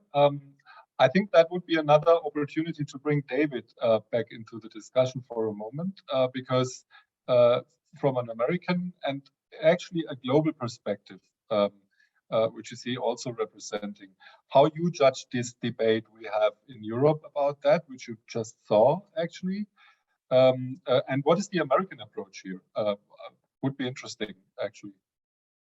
Yeah, I'll certainly start with the American approach here, certainly with respect to alternative fuels and synthetic fuels, and the topic that we're discussing here.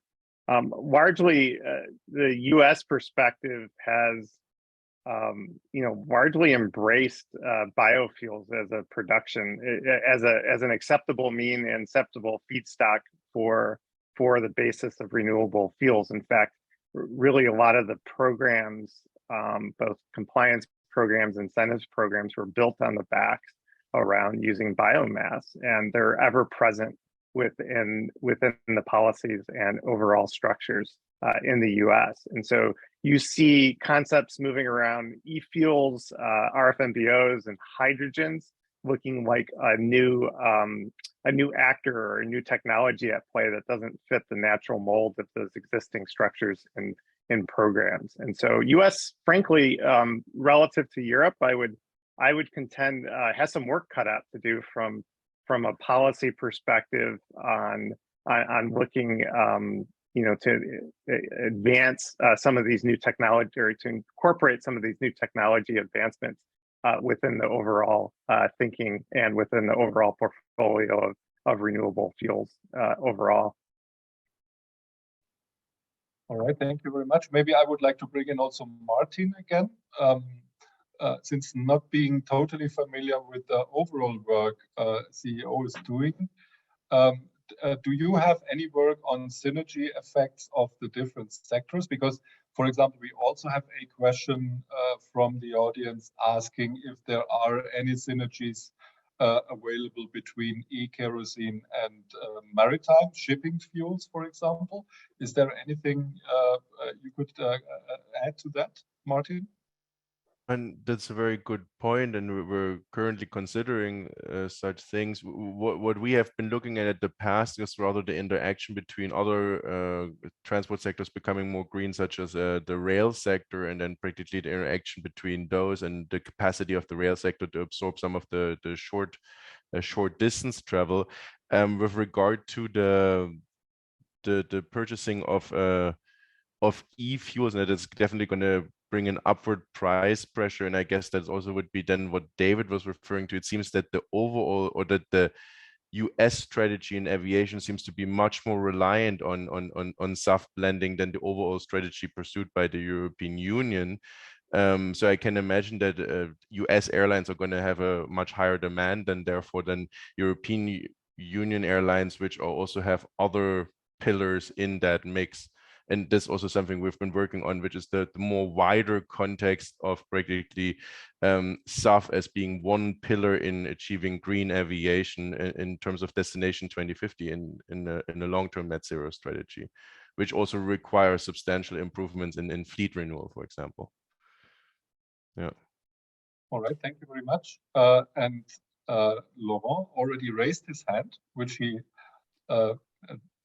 he didn't need to do actually, because I wanted to give him the floor anyway. So Laurent, please.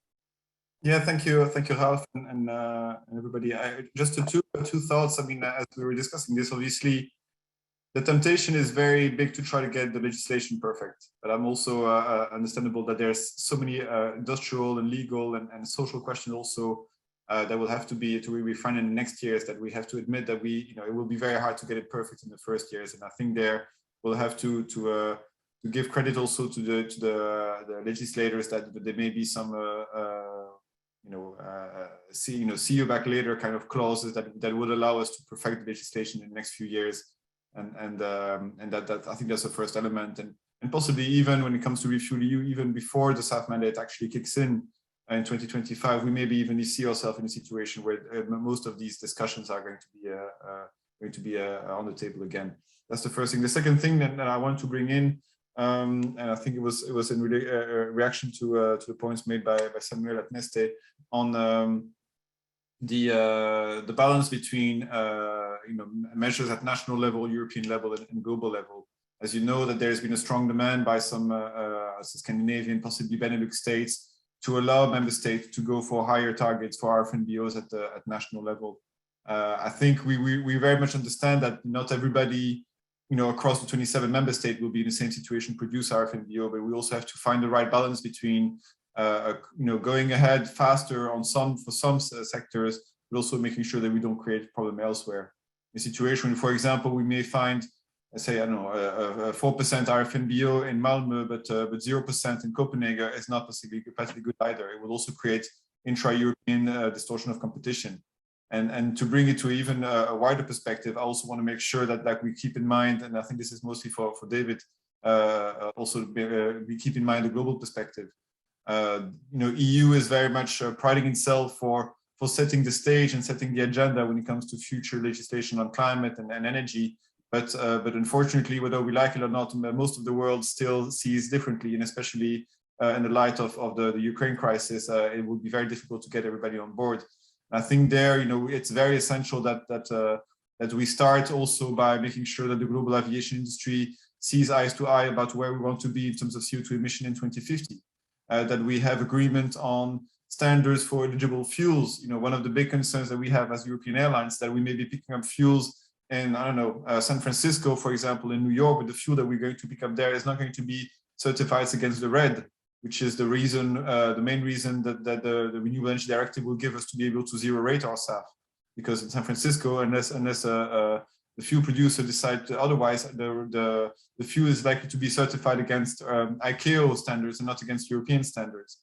So once we have our package, even if it's not the perfect package, possibly clear by the end of the year, if not already now by the summer, I think it's very important that we start thinking about, okay, well, what does it mean for what's happening beyond the borders of our 27 member states? And that also includes, by the way, the UK and Switzerland, which are much closer to our own territory. I think this is maybe an element to keep in mind as we are very much discussing the intra-European dynamics, but we also soon enough start switching to what's happening to the rest of the world.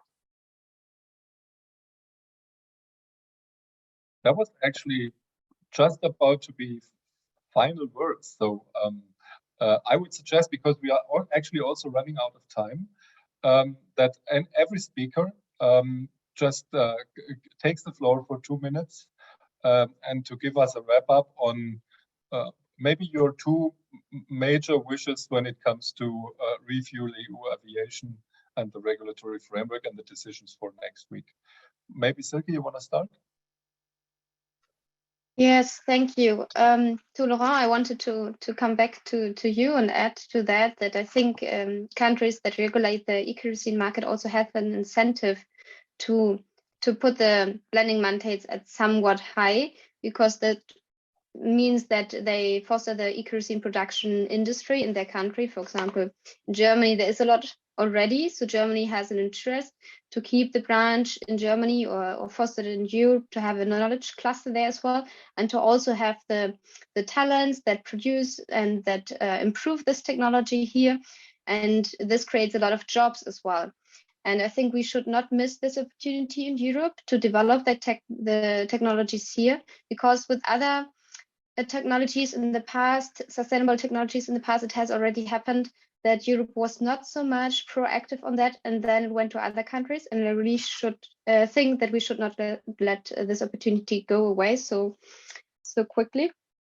And it is clear that all the countries in Europe, like globally, need to come to net zero by 2050. And the sooner we develop technologies and the sooner we scale those technologies, the easier it will be afterwards. And then it avoids costs if we act earlier than later. And also the climate costs that come along with not acting will also increase on the way. And yeah, I think that's my 2 cents on that. I think on the technology point, we fully agree. I mean, that's the major goal, one of the major goals of the existence of this alliance, actually, that we want to develop and implement the newest technologies on e-fuel production here. The good thing is we have the technology providers, not only in Europe, but we have them in Europe leading. So that's I think very clear that this is one of our major goals we have in common, besides, of course, the climate policy. So thank you very much for that, Silke. Yeah, maybe David and then Samuel. Sure. Thank you again for hosting this great event. I will make 2 comments. First, from a policy perspective, ensuring that we maintain strong mandates as part of the ReFuelEU Aviation, and including sub-targets for e-fuels. We've seen these types of mandates work in a number of different contexts, from on-road fuels under RED II, as well as in other sectors of the energy industry, including the renewable energy, renewable power side of the equation. It does create, it creates that strong demand, that strong price for e-fuels, and SAF will occur not only in the European market and support local production, but it'll also create a great demand pool for imports from other countries outside of the EU, and also help tickle and move policy advancements from other non-EU countries as well. And so it is a good from a European standpoint, but it's also good from a global perspective. The second area, which we've brought up here, which with respect to the delegated acts, which is really covering regulations, covering the criteria for what's deemed acceptable and meeting an eFuel or an RFMVO.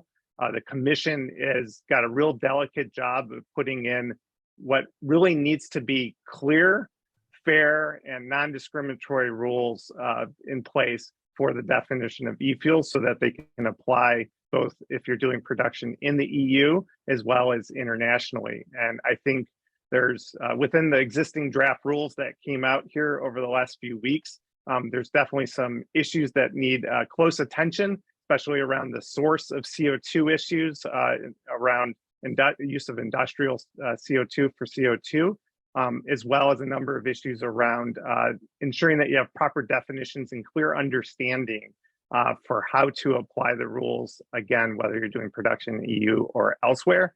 Those send important and really needed clarity so that you can have strong investment signals in moving investments and standing up e-fuel production facilities both now and into the future.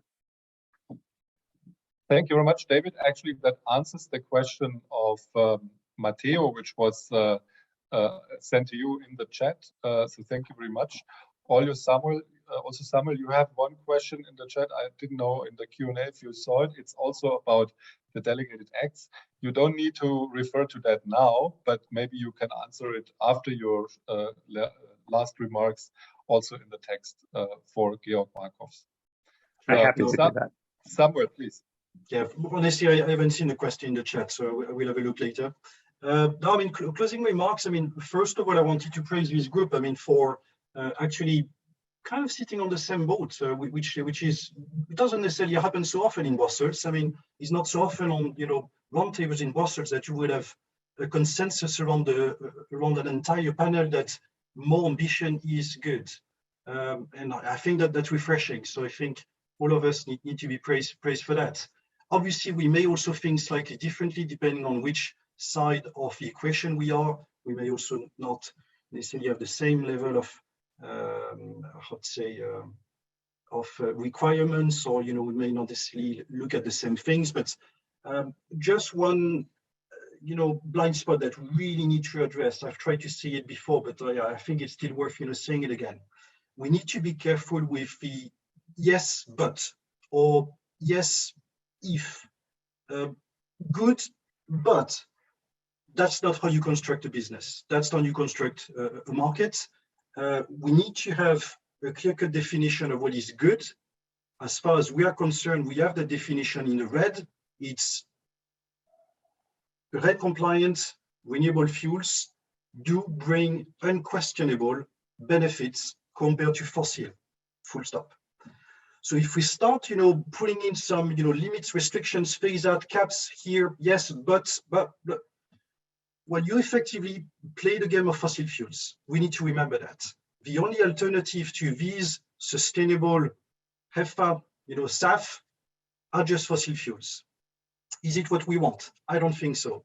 Right now, we have a delicate, not perfect, but compromise, which was pushed in TRAN, which clearly leaves away anything that relates to food crops.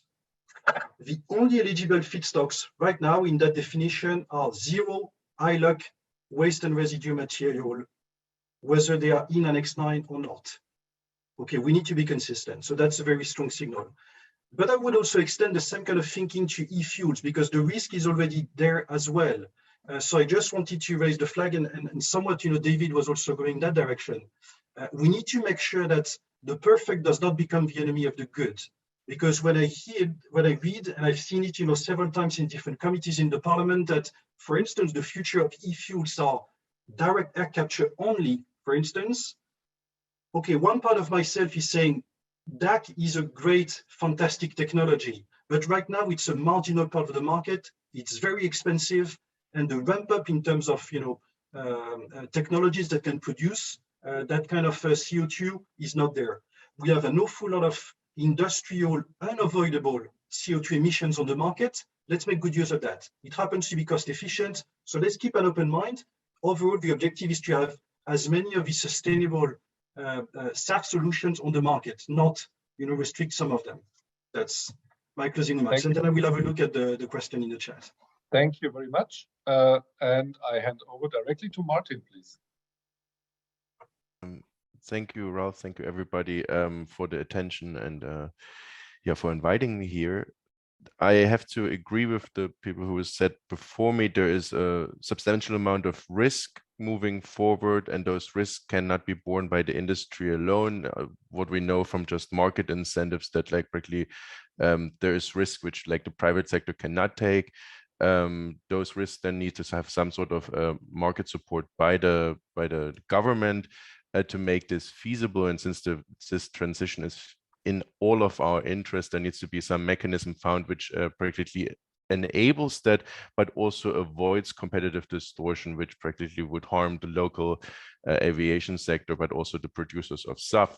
And that maybe means that moving forward, it would be very good to have more clarity both on the terms of technologies which are going to be reasonable to use, but then also at the prices those can provide SAF at, because then only this sort of clarity then can also enable the stakeholders in the sector to practically plan those transition in. Yeah, so a better understanding also of the market forces would be helpful moving forward in this transition. Thanks. Thank you very much. And last but absolutely not least, Laurent. Yeah, thank you, Ralph. For me, the most important is that we keep in mind the global perspective, from the aviation industry, but also from the fuel producer industry. We don't work only in an intra-European market. We work globally. We compete globally. As I mentioned earlier, I think that's the perspective that we need to keep in mind, and soon enough start building bridges with other countries of the world and other types of regulation applying outside of the European borders.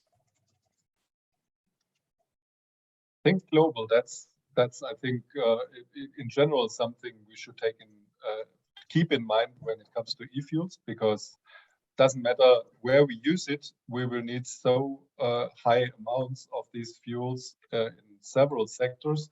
That includes also hydrogen, of course, that only global solutions will help us there also to tackle the climate crisis. It's on the spot 4 o'clock now, so we are out of time. I thank you all very, very much for this event. Actually, we set it up last week. It was quite on a short notice. For that, I think we had a very distinguished panel, and of course we had a very fruitful debate, I think, especially also towards the votes next week, but also on other files such as the Renewable Energy Directive, for example, coming up soon, which is connected to that. There will be more debates come also inside the eFuel Alliance and with the eFuel Alliance, and I will be happy to see you on another panel on another day again. And so far, I wish you a wonderful Thursday afternoon and a good rest of the week, and stay safe and stay healthy. Thank you very much. Thanks. Thank you. Thank you very much. And thank you very much to all who were participating in this event and listening and asking questions. We had up to 150 people in the call, which is very good. Also to you a very warm thank you very much.